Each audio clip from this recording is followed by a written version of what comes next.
It is time for us to get into our very first conversation, and we're going to be doing this with an author of note. Now, tonight we sit with a man who has dedicated his life to transforming mindsets and rebuilding hearts. Jabu Zwane is a keynote speaker, an executive coach, a leadership facilitator, and a relationship counselor who has delivered over 1,000 talks, appeared in more than 60 TV motivational segments and facilitated workshops for over 50 companies across 10 countries and 3 continents. He's the author of Forgiveness Mindset and the newly released book there that I'm really excited to be unpacking, that one titled Thriving Healthy Empath, and the creator of more than 40 mindset model designed to help people master leadership, emotional intelligence, relationships, and self-growth. Beyond the accolades, Jabu's work centers on one powerful truth. You cannot build healthy relationships without healing yourself first. And I suppose that is our first point of contact. Mr. Jabu, thank you so much for joining us. It is a pleasure to host you. It's a pleasure to have you. Thank you. It's a pleasure to be with you. Thank you for having me. Good evening. Mr. Jabu, a lot of people think that healing is lifelong, right? Healing is this lifelong process that you're going to go through for the rest of your life. And so when we talk about entering relationships and healing, at what point are we permitted to try and connect with someone else through our healing journey? I actually do agree with the point to a degree that it's a lifelong process because wounds are not the same. Wounds are not the same. There's a factor of the wound, and then there's a factor of what happens after you've healed. So if you want to think about it, especially from the psychological point of view, the healing part is that we want to heal the pain that we've gone through, especially in love, whether it be through family, whether it be through romance. But once you've healed, it's important to know how to walk after you have healed, because you're not going to necessarily walk the same way that you did prior to being hurt.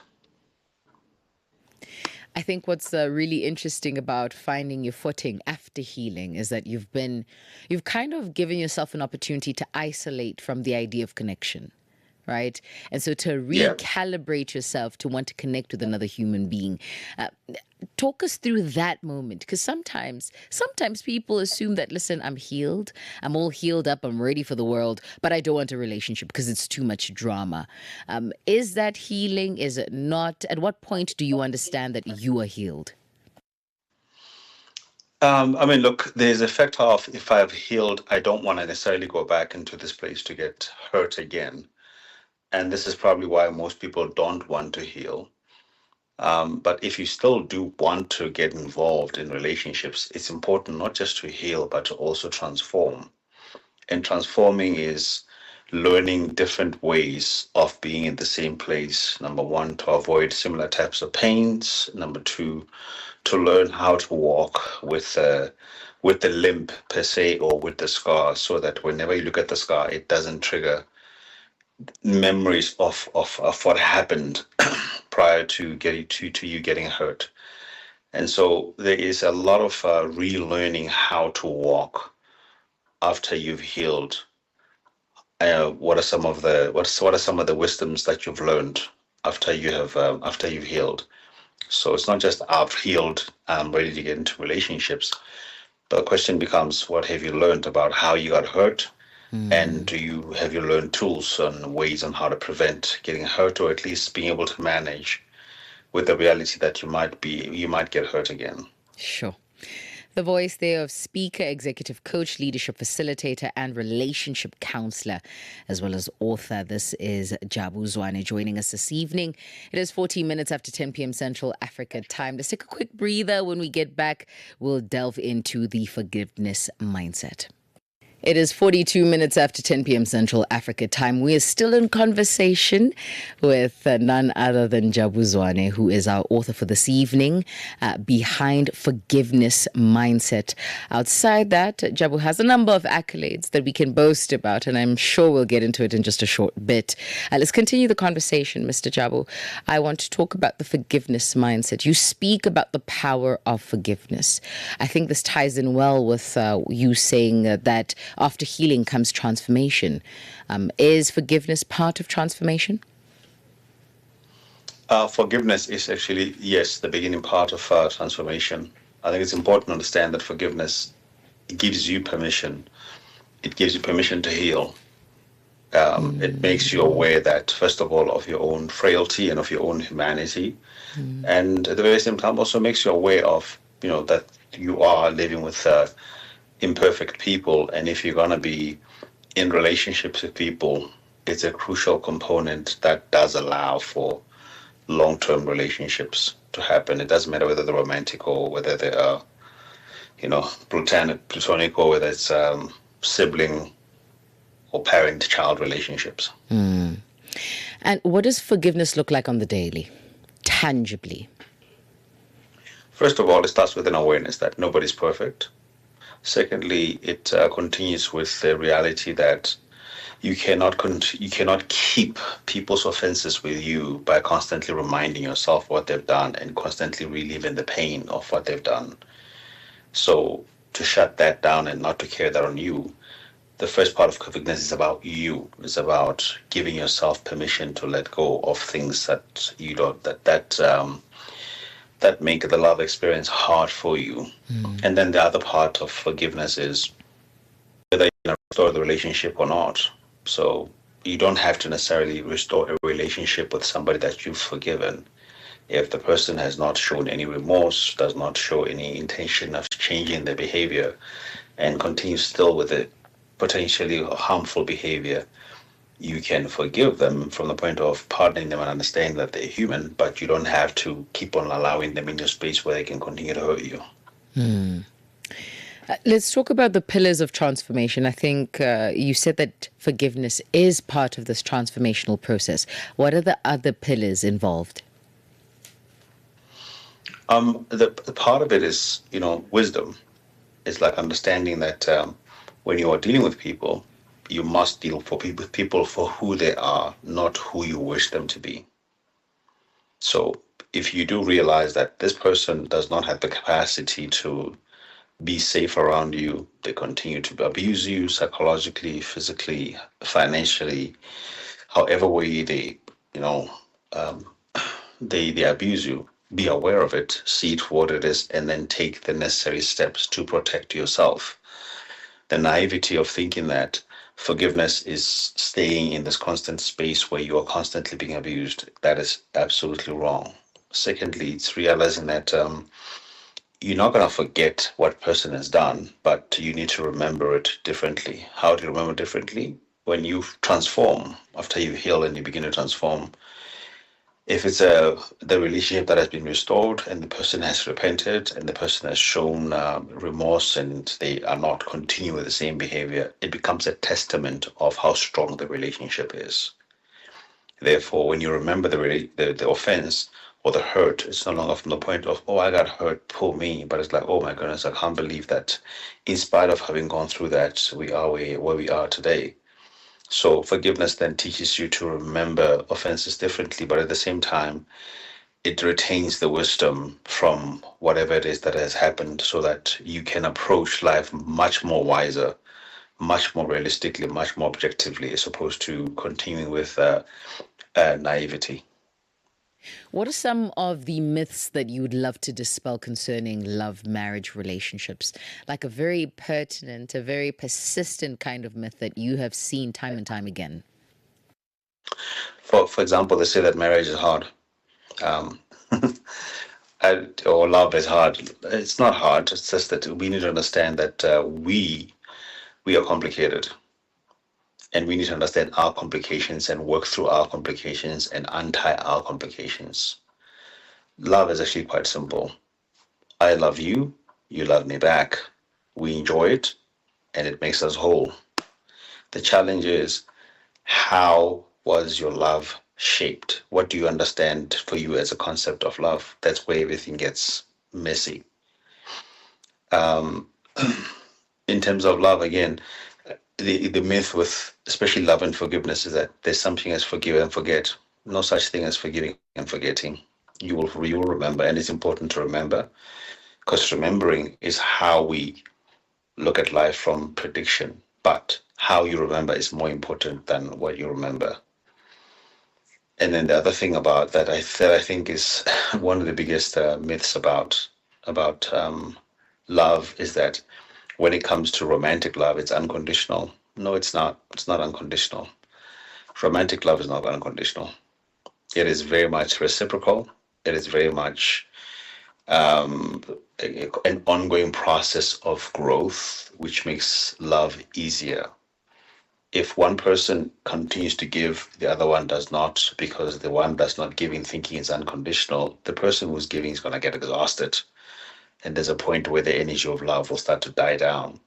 And those chemicals, those beautiful chemicals of serotonin, dopamine, melatonin that get produced when we feel we're in love, that's going to start to reduce. And once that starts to reduce, and I don't feel that love anymore, the likelihood of motivation is going to also mean I'm not going to be as motivated. So love is reciprocal. Um, being unconditional love is only as I think it's a myth.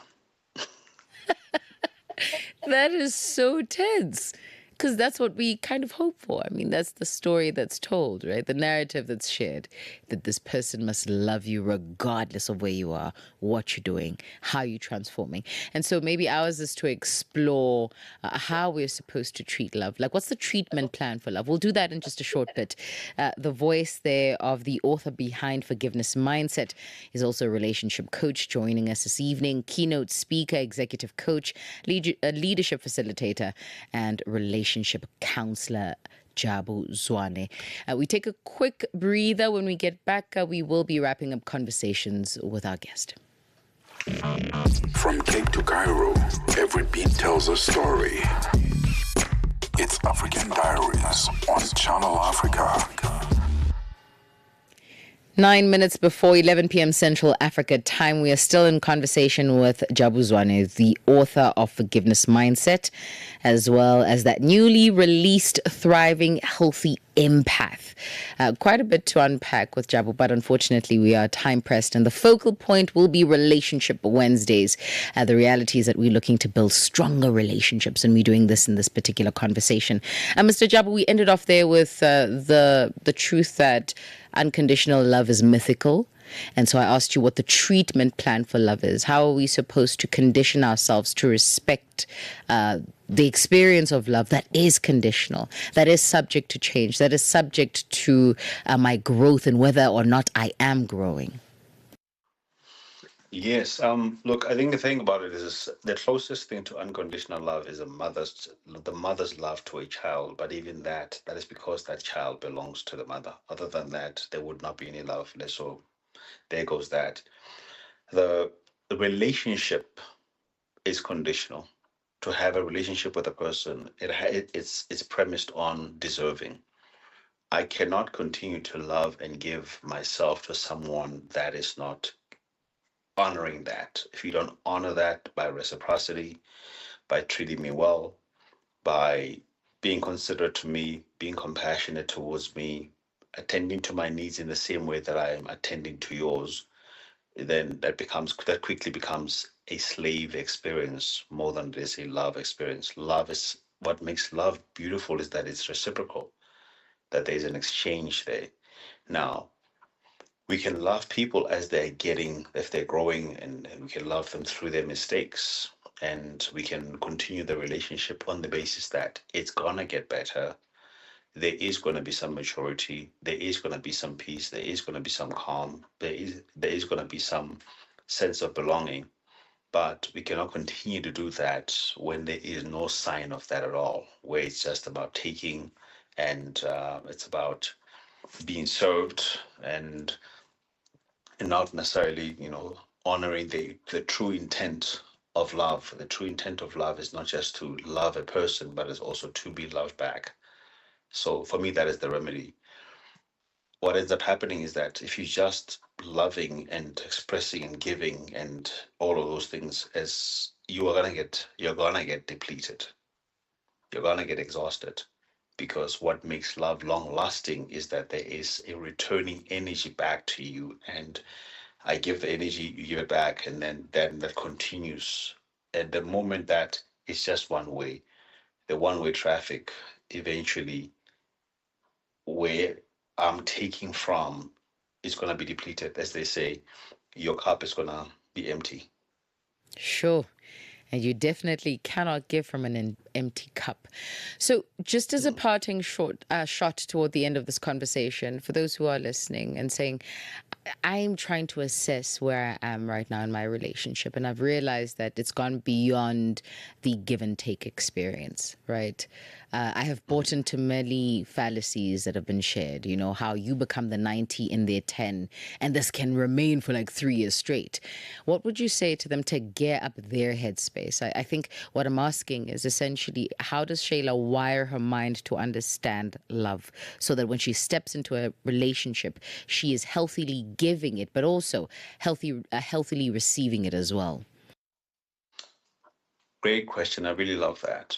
It's important to understand what your concept of love is, especially how you are loved, because how you are loved is going to determine, most importantly, self-love, how you love yourself. If you are giving yourself love, you don't depend on other people's love. As a matter of fact, other people's love becomes complementary to you. But if you are not loving yourself and you just continue to give, there's a point where you're going to become desperate for love, because you're not getting it from yourself, you're not getting it from anybody, and then you become desperate. And that's how you then start to perform, and you try to change yourself in the hope that somebody else will love you. The one important lesson that I've learned and I've observed is that we teach other people how to love us by loving ourselves the way that we want to be loved. The way we love ourselves become a template of how others love ourselves. But then if you have learned that you are not worthy of love, and the way that you become lovable is only when you love others, then you attract people who will exactly do that, who will just receive from you.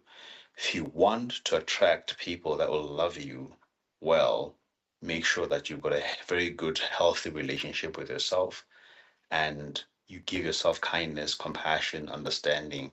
You forgive yourself, you're empathic towards yourself, you grow, you hold yourself accountable, you lead yourself well. You do all of those great things as a way of loving yourself, so that anybody who wants to come into your sphere and they look at you, they're like, I want to be part of that kind of love. And that's what they come to give as well.